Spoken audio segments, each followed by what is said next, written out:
This is I only touch greatness remix. Scan the code and follow. And then if our stats are right here, 1997, you made your WWE debut. What was that like in the transition from obviously real wrestling and real fighting MMA to go into the WWE? Yeah, it was interesting because I did get educated. I remember working with Bret Hart and going to Calgary and working with him and him helping me understand what I needed to do to fit in.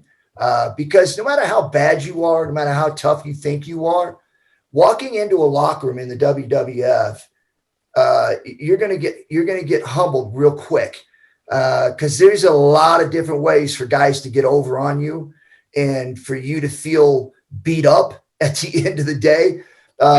And I learned that as I got there. I didn't know it going in, and I'm glad Bret educated me because it was a smooth transition because I knew what to do. Go in, shake hands. Anybody I was working with, ask them, what do you want me to do? Instead of me going, okay, here's what we're going to. I didn't know what these guys are the pros. I was a guy coming from another world. And so I had to really sit down and be humble when I went in there and let those guys take the lead, even though I was getting put over. These other guys that were putting me over were much, much better than I was.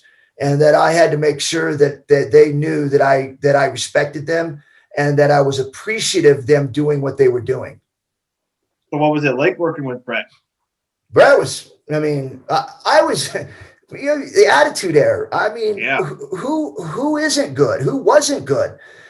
Stepping in there with Billy Gunn and Road Dogg and 1, 2, 3 Kid. Those are the guys that were probably the ones that were at the lower end, even though those guys in any other generation be on top. Yep. But I had to work with Bret Hart, Stone Cold, The Undertaker, Shawn Michaels, Kane. The list could go on. Stone Cold, Steve Austin. I got to work with everybody. And that was something that I will always cherish because standing in the ring with those guys was like, you're looking, it'd be like a fan getting to go up and meet some of these guys. It's just, you're just like in awe that you're in the ring going, wow, I'm working with this guy. Or even step in when we did the Canadian against the USA. Yeah. It was the loudest. I'll never forget literally my skin was shaking from how loud the crowd was. It was just shaking. So it was amazing, man. I tell you, it was a lot of good experience, a lot of great experiences for me. I got to work with a lot of those guys. And I to this day, I'm still much appreciated for what they were able to do and to bring me where I'm at now in my wrestling career. So if you could sit down for dinner with someone famous, dead or alive, who would it be? Oh, yeah, man. In pro wrestling, I think it would probably be the Andre the Giant. Yeah, Andre the Giant. That guy was the start of all of it, right? Before it came on pay-per-view, he did the match with Hogan. Yeah, so I just like to pick his brain on how the old school, new school transition. What was the biggest difference? What was it like, right? Going from town to town to territories, what was that like? Knowing that you could do a territory, get over there, and then go jump to another territory that hadn't seen you in 2 years.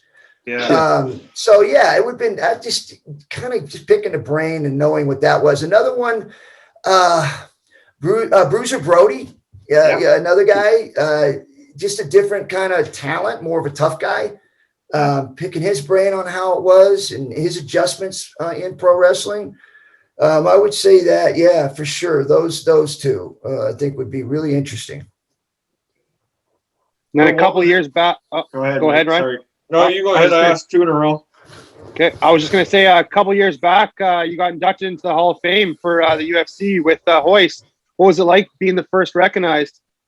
When you're starting out in MMA or no holds barred, when we were doing it, I was doing a lot of things the first time, a lot of misunderstanding of what we're really doing. And, not knowing who you're fighting or what style is what's legal, what's not legal, is a punch in the back of the head right or wrong, things were changing constantly, and to be a part of that, it was unique and fun.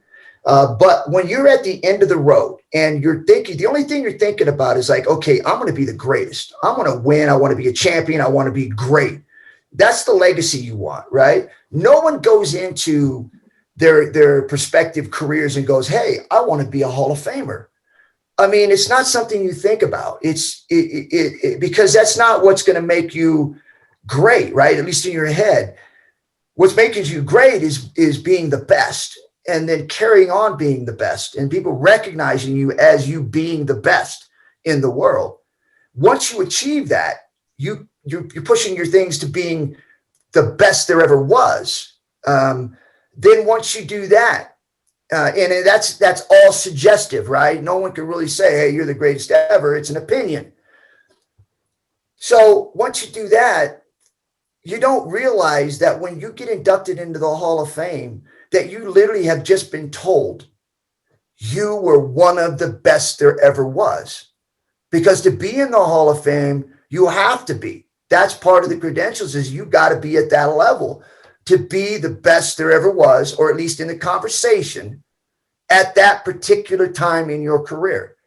And so be standing up there with Hoist and receiving that, it sank in like, okay, now I can stop, take a breath, and enjoy everything that I've done.